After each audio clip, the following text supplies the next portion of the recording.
So good morning, everybody. We are starting shortly with the webinar or presentation of Flowworks. Welcome to the India Promotion Week. I'm very happy to welcome you. We have the second session. Yesterday we did the session with Woody Technologies, and today we have Flowworks with us. I'm very happy for some of you to join us. Good morning, Oliver. How are you? Good morning. I'm fine. It's a wintry day here today. Quite cold, but a bit sunny, so I'm good. And yourself? Same here. A bit cold, but it's fine. I'm looking forward to Christmas now. I have my star here in the back, so Yeah, I can see that. I'm lighting myself up a little bit just for you, Toby. very good. So Oliver from Flowworks, maybe Oliver, you can start with a quick introduction about Flowworks, and then I allow you to share the screen, and we start with the presentation. Yeah.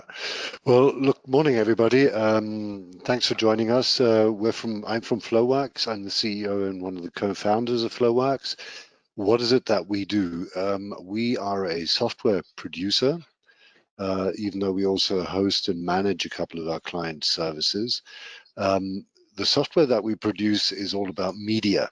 And basically what it covers is everything from you have an idea about a piece of media, you want to film something, you want to produce photographs, you even want to do audio, all the way from that very first idea to it being viewed, monetized, consumed, call it what you like, but you have a finished product and you're showing it to the world.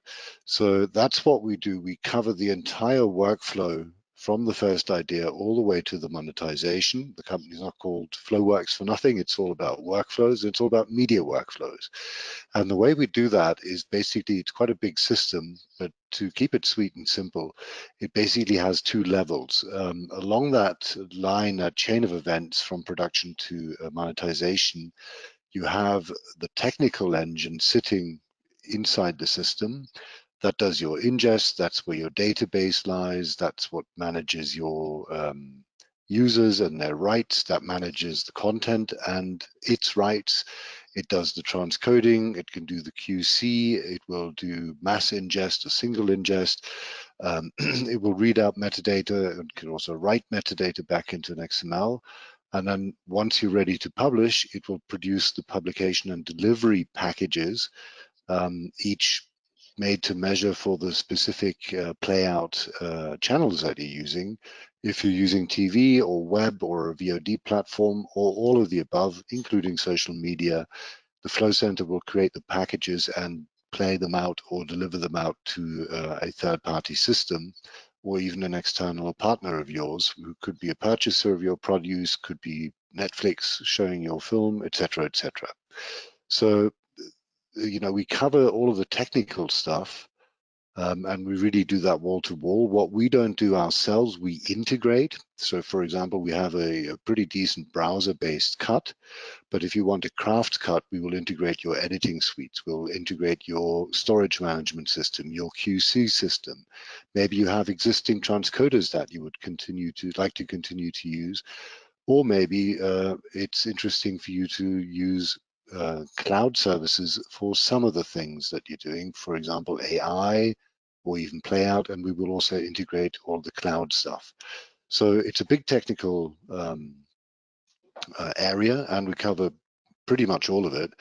The second part, and this is what I really like to show you now in quite brief words, is the editorial part. So we have with customers a bunch of people who are technicians who really know what they're doing, and we have specific GUIs for them where they can add devices, they can build their own workflows, they can run the workflows, they can monitor everything, edit workflows, like change the transcoding settings a little bit, add a bit of branding, etc., etc. But then we have a much larger group of users who are editors. Now, editors typically don't understand technology. They don't want to understand technology. So they just will want to look at the media per se. They really want to be able to manage their media, upload it, search it, edit it, of course. share it, collaborate with internal and external partners, get an approval, and then finally take decisions on where to publish it or where to distribute it to in order to monetize and make use of the media that was just created. And that whole editorial suite obviously comes with uses a lot of the technology parts, but those tend to be hidden under the hood because the users don't want to know about the technology. For them, it's more important to get a proper uploading tool, search tools, to get media containers where everything is one place, to be able to run projects and share them, to be able to collaborate internally and externally, as we said, and of course, distribute and publish materials. So think of those two levels as we're going across the workflow from the first idea all the way to the monetization. Think technology and think editorial processes. That's what we do. Now, I think I'm already sharing my screen, Toby. Is that correct? Can you see my screen? Okay, excellent. Yes, On I the can. screen, what you're seeing is basically, to just address the last point, the architecture. It's a big system, but in fact, it comes in modules. Why does it come in modules? Because we have customers big and small. So we need to cater to what they're looking to do. And we have customers who are specialized in production, for example.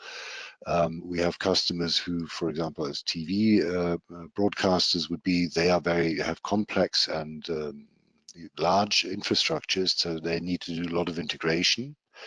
And they want to automate their processes a lot because they have a lot of them, not just a lot of media, but a lot of processes. So they want to really be able to build their own workflows, and we give them that ability. At the center, of course, always stands the core MAM system. But these are modules that you can basically even license individually. Then up here, just to finish the architecture, you have what we simply call the archive, which is where your content gets visible to your internal staff. So that's where they see the content, they can upload content, or they can order uploads to be done. They can look at the metadata, they can augment the metadata, maybe do translations, maybe add some descriptive text, check that the rights are valid, etc., etc. And then, of course, you know, collaborate, as I said, internally and externally, get your approval. And when you've done that, get ready to play out and push it out over to the area that we simply call play out, in the sense that you know, we're either playing a file directly from the system or we're transferring the file to another system, such as a broadcast server, for it to do the playout. We transfer the file to Netflix for Netflix to do the playout, etc. And that can really take any shape. It can be classic broadcasts, it can be VOD platforms, your own or a third party. It could be any type of website driven by advertising revenue or not. It could be apps. Rooms are our collaboration tool. I'll show you that in a second. Shops, of course, social media, file delivery. So I said before, it's a chain of events that really goes from the first inception all the way to the monetization. I think this picture, at least I hope, gives you an idea of how we do that. And it doesn't come as a huge, big monolithic system. It does come in modules. So we have a lot of customers who say, I'd like to start off with one specific issue that I have. And if I like the system, then I'll add another issue and another one and another one. So for us, the upside is it gets manageable that way. It's much easier to get into a customer in the sense of understanding how and what they do, and then grow the system bit by bit. And of course, it gives the customer the ability to grow the system if they like it. If they don't like it, they can stop. One word on that before I delve into the GUIs. Business models. Now, what are we good at? Well, we're a technology company. We're good at that. We're good at running projects. We're German, but we are also quite price aggressive. So it's not necessarily an expensive system at all. You can start very small, and you can use the system by buying it. You can rent it, or you can do a mix of the above.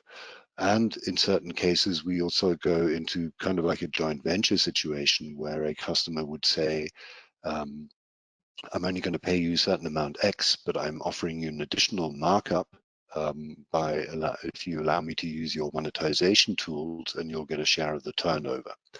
So there's lots of different business models, and also lots of different architectures. Probably don't have time to go through that right now. What I've jumped to now, Toby, just tell me, are you seeing my browser screen? Yes, very well. Okay, excellent. Look, I've already jumped into the system. And I'm going to really start off with the editorial side. And I make no mistake, of course, I picked Porsche, who's one of our prime customers. We have customers such as production houses. We have broadcasters, big broadcasters such as RTL, ProSieben, which are the two biggest private broadcasters in Germany and Europe, France Télévisions, pardon, Swiss TV. We have a big post-production customers. We have advertising agencies such as Service Plan and Publicis. And we also have a lot of industrial clients such as Porsche, such as SAP, such as Siemens, and the like. BMW, Volkswagen, so we're good on them because again we offer very straightforward editorial services. But we also have institutions like universities, national libraries, and such. So I want to quickly, because we won't have that much time, tease you on what you can do from an editorial point of view. I'm going to take about 10 minutes, and you can see most of the things on the GUI I'm already in. This is like the starting screen at Porsche. And on the left here, you can see there are various search mechanisms, full text search, expert search. Of course, all of this can be configured and is made to measure. It depends on what your metadata looks like and how you'd like this set up. I can do an upload. Of course, there are a lot of ways into the system. And the I user can use interface can this also browser. be in different languages, correct? Oh, of course, absolutely. You can have this standard-wise. It comes in German, English, and French. We also have Turkish, Russian, and Welsh, and we're very much hoping to actually get it in Hindi. This depends on a customer saying yes. I hope they will, and I will even have that with the appropriate alphabet, of course. So that's entirely flexible. Anything you see here, you can configure yourself. It's not customization; it's just configuration. So you can search anything. If you do the upload using the browser, for example, you would pull in files here and then add metadata. So that already addresses an important point. Each of these media items that you see here, let's just click on one, is actually what we call a media container. So what do I have in a media container? Imagine it is a shoebox. I have a video. I have all of the metadata, and you can see here I have it in 2 languages at Porsche. I have all of the metadata, I have all of the rights down here. I have all the production info, the release, i.e. approval info, the distribution info, which channels is it going to. I have its history. Then a little bit further down, I can have internal comments, and there's a box called media files. Now, in the media files, you can see it's actually a collection of videos because we received a source file, and then we automatically transcoded an internal preview and a couple of playout derivatives, what we call derivatives. And there's different qualities. You can see that here's a small MP4, there's a medium one, there's a high one. But in addition to that, you can, okay, I was talking about the media container, which we can see down here. In fact, the whole thing is a media container that we're looking at. The media container, for example, allows me to not just have the source file in a database entry, but to have all the derivatives being technical variants, such as you can see that down here, different resolutions and qualities, different codecs, but that also means editorial versions. For example, I've made an edit, I've made a cut down, I have a French language version of the clip, I have a branded version of the clip, etc., etc. So all of that different type of content, which still belongs together, sits in the same media container, sits in the same shoebox. And that's hugely important because it makes life very easy for editorial users. And since you can also steer who is allowed to see what and do what, it gives you a lot of ability to manage your content also vis-a-vis your internal and external partners. So given that I have a media container, which I just showed, I can, if I go through a search, obviously I would find all sorts of different, let's have a look here. I'm just going to search for a 911, not very original being Porsche, but there you have it. I will find lots of different media containers of different types. You can see that up here, led by photo, led by video, led by documents. So if I have a picture, let's just open up that one. It will look just like the video we just saw, except it wouldn't play back, of course. But you can see this is nicely filled out. Of course, there are also transcoded versions of the photo, etc., etc. Next thing I could do with this, once I've uploaded this and I've created the metadata and I'm happy, if you could see what I was doing, I was referring to the projects. So projects are network folders that I can simply create. I'm doing it right now. Oliver 11 is a new project that I've just created. There it is. And if I want to add this piece of content, all I do is I drag and drop it in here. If I want to go back to a larger search result and I want to drag multiple items, I select them and I drag and drop them. So once I've created a folder, I can add as many or as few items as I like. I now have a space in which I can work with the content. That space has specific metadata. For example, I could add a description, new items for Oliver. There we go. I can now invite users. So maybe I'm not going to invite myself. Let's just invite this guy. And there we go. So I've created an ability to basically share selected content with even selected users on the network. I'm not making copies. I'm simply creating a little workspace for internal tasks. So projects are used for just about everything. Production, you can create subfolders and say this is the raw material, this is the stuff going into edit, this is stuff coming out of edit, this is ready for approval, it's been approved, it needs to be published, finished, kill the project, I'm happy, I'm done. If I'm doing the same thing, but I'm going to work with external partners who I don't want to have in the system, or potentially my boss who always gets lost, I have a tool called the Room. The Room is a collaboration tool, and it works much like the project did. So I can simply go and create a new room. And in the room, I can, of course, again, add content. So by drag and drop, I'm just going to open up one of the rooms. I'm on a live system here, so I'm not going to go and create a new room in this particular case. So somebody created this room. Again, it has metadata. And what the system now does, it creates a microsite. And you can see the button here called Share Room. And the microsite has a specific and own URL. So I'm going to copy that to my clipboard. And I'm going to open up that specific room. So let's have a look at what that looks at. I'm actually calling a new URL, and you can see that I've now have the selected content with a certain set of function, in this case a download, but that could also be the permission to approve items or to upload additional items, even change some of the metadata, and I can send that URL to you via email. So what I'm really doing, I'm giving you limited, structured, and controlled access to my content without ever making copies. I am not going to send it via email. I will certainly not put anything on Dropbox because that's just crazy.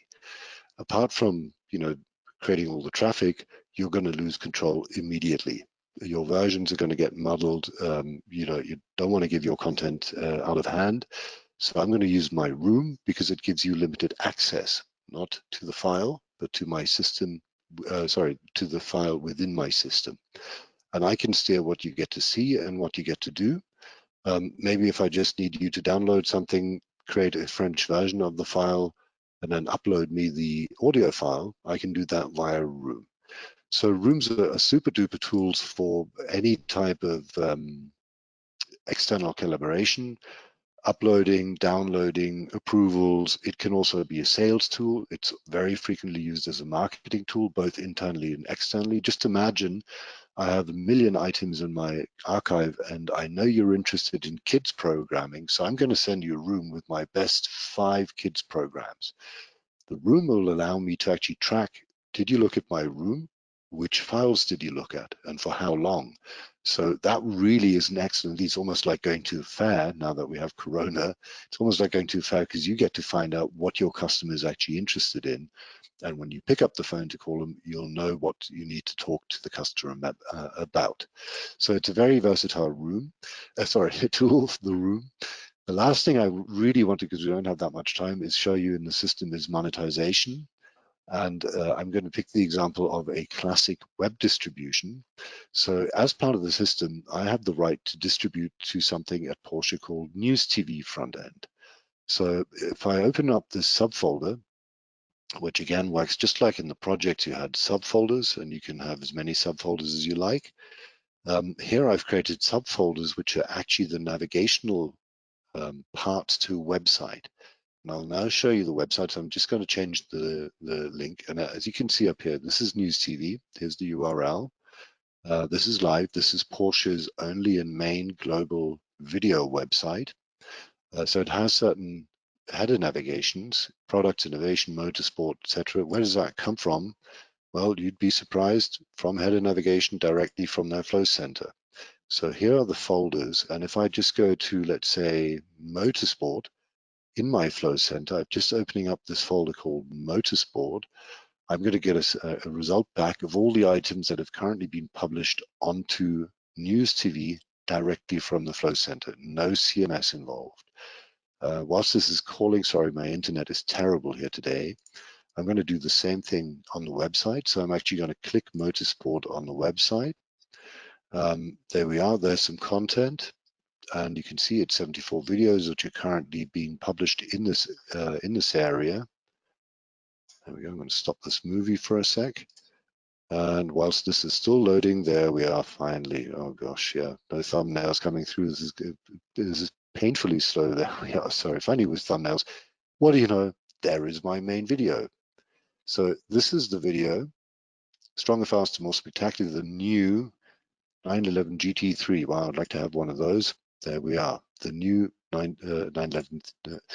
This file is actually coming off a CDN that I'm playing now on the website. But the thumbnails, all of this text, all of these functions like the embed code, the download variants, the sharing ability, all that is coming directly from the Flow Center.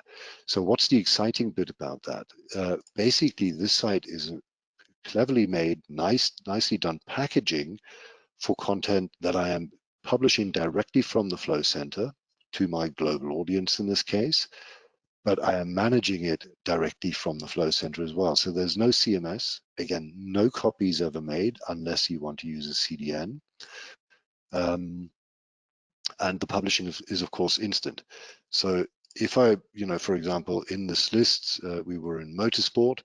If I found an exciting new item in my 911 search before, or I have an upload of an exciting new item, the only thing I need to do to publish that in motorsport is to actually, let me just stop that and get a search result, is to drag and drop, just like I dragged and drop into a project or into a room, I drag and drop it to the distribution target.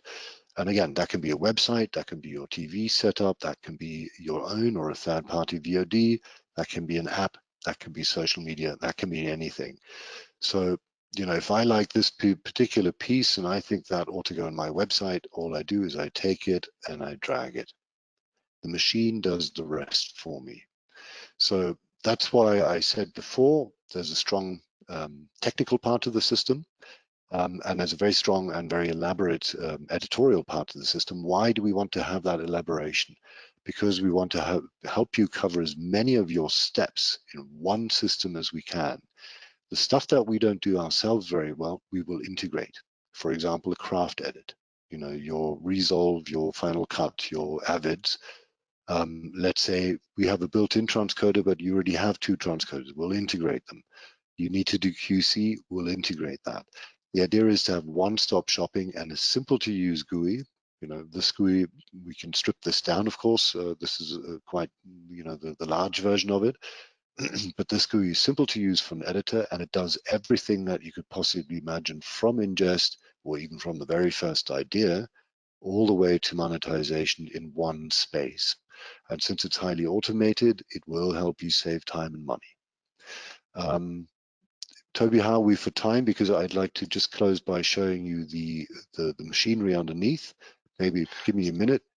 Yeah, we This have is, also some question then. We could do them at the end. okay, right. This is very, very simple. I'm just going to say this in one screen. I talked about the device and workflow integration part. We're looking at that now. The way this works, it allows you to pick out functions from sources, workers, or targets. You can imagine what those are. Let's say you have a worker, for example, would be a transcoder. And if I need a function in one of my workflows, all I do is I take it from my menu and I pull it into where I want it to be. Let's say here, I hook it up, very simple, and then I configure it. What would you like me to do? There you go. Now you can see that I can actually create any type of derivative with all the settings that I possibly need directly in here.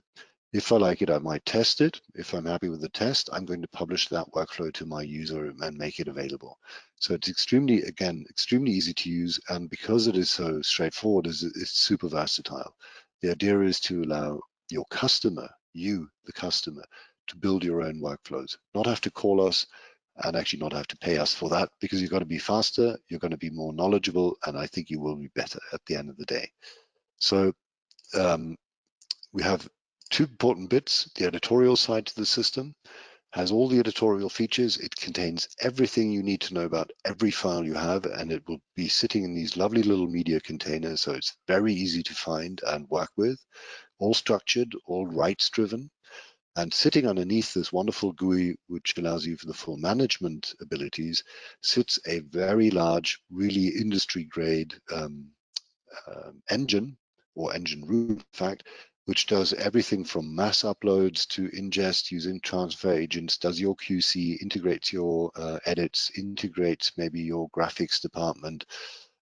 It'll do all the transcoding you can possibly think of, including all the variants, versions, brandings, timecode based brandings, whatever you'd want to have. It will create all of the outgoing outgest packages for playout and delivery for making money. Yeah, sorry guys. Look, it's a big system. We have a very wide range of experience from all sorts of customers, production, post, broadcasters, industry, advertising agencies, news agencies. We have a lot of kit and a lot of solution, but importantly, it comes in modules. You can start small.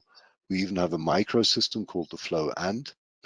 We are cloud-based, we are local-based, or we are hybrid, as you feel is right for you, in terms of sizing, setup, locations, and the whole thing is extremely flexible, so it's largely configuration rather than customization that we will need.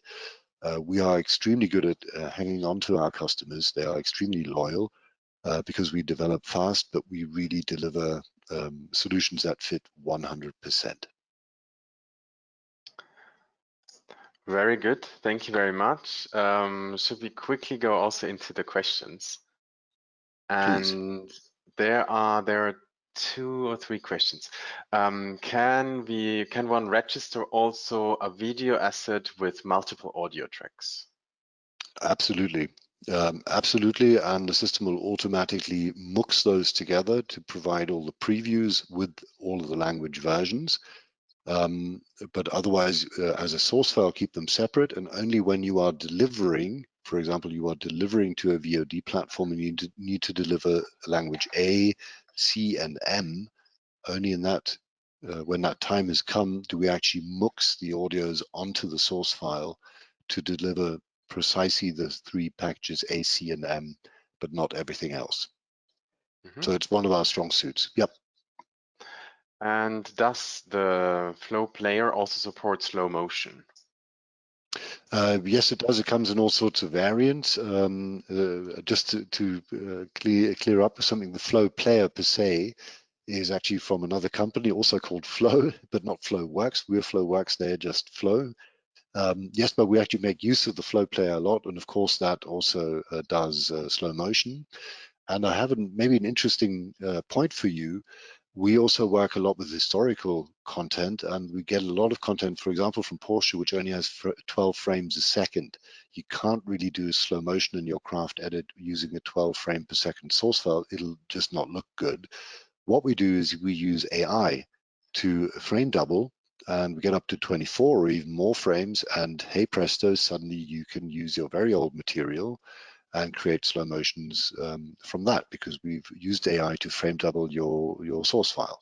Yes, of course, it does slow motion. Very nice. And one more question is, do you support all cloud service providers? All, sorry?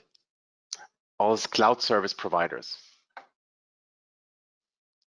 If you I support don't all hear. cloud service providers. Oh, all clouds. Yes, absolutely. We're totally agnostic to that. We don't even have a preference. I mean, we are built on Azure, we're on AWS, we're on Google. I'm not quite sure. I think we have one client who's on the Chinese Alibaba cloud. For us, that makes zero difference. It's just a server install. By the way, let's talk about servers. That makes no difference to us either. The make of a server or a storage, we are installable on absolutely everything. The only thing we actually have a strong advice on is the amount of CPU or GPU power you should have, and we will simply ask you, so how much ingest you have on a typical day, how many minutes of video, and in what quality. And then we will tell you quite precisely, given 15 years of experience, what sort of CPU, or if you wanted faster, GPU transcoding you'd like. So we also do GPU transcoding built into the system, lightning speed. And there was one additional question, or actually two now, concerning the player. Can I select a frame on the player Yes, you and can frame grab. annotate? Yes, you can do a frame grab. You could simply let the video run. I'm not going to show it now because it probably won't work with my bad internet connection. Sorry about that. To also transfer that. So you simply let the video play, and you stop it as go back and forth a couple of frames, and you stop and say, I'd like to grab this frame. There's a button. There is a button for that, I assume. And then the player directly jumps to the frame you chose. It can be also selected via time code. There are various options. We can also always elaborate on that in a private session and can show you all the details that are interesting for you, which is actually something also interesting to mention, that it's quite easy for us, of course, to do a You can, demonstration. Also, when we are a bit prepared to know your details, then that's super easy. yeah, Oliver, your audio was blocked, I so I keep continue cutting it. a bit. Thank you very much. So And annotation maybe and timecode-based metadata is all there. Multi-language great. too, by the way. I also animated our watchers or viewers to ask for an individual demonstration, because then we can always consider these individual questions a bit more in detail and show it also. Yeah. Um, Yes, sir. Sorry. I'd like to announce the offer, but I'm also very happy when you announce the offers. Well, look, I talked a lot about the system being very versatile, and it's a very big system, but it can be configured fairly swiftly, and then hence it can be installed very swiftly. I'd like to throw a challenge, really. Give us a try, because we're pretty sure you're going to like us. Write to us, and write to us before the end of the year, so before New Year's. And for the first 10 people who say, look, I'd like to really try this out, we will run a free demo installation for you on one of our servers, zero cost, zero effort to you. So all we really need you to do is say, yes, I do, and send us a logo, and maybe a couple of accounts, 3 users that you'd like us to create. We will create the instance for you, given also your logo. And then secondly, in the new year, once we've put up the installation, we will actually work on the customized metadata just for you. So we will actually structure and build a system very much to your tailored needs, and we'll do that totally free of charge, because we'd like to get the point across. It's easy, it's fast, and you will then see how mighty and how many parts the system actually has. It'll simply travel so much better than me giving you 1,000 words, because you get 1,000 buttons instead, and you get to play around. So I hope you like that idea. So challenge us, let us know that you want to do it. Be quick, because everybody else might want to jump on the boat too. All we need is your name, your logo, and maybe 3 accounts that you'd like us to register. We'd love to see you. Perfect. Thank you very much, Oliver. And also thank you very much for the Raoulcom team. It's very nice working with you. A positive advantage is also when you decide to go for that limited offer, you have to see us again. And I hope you liked our session. Thank you so much, Oliver. And have a great day, everyone. Bye-bye. Thanks. Bye.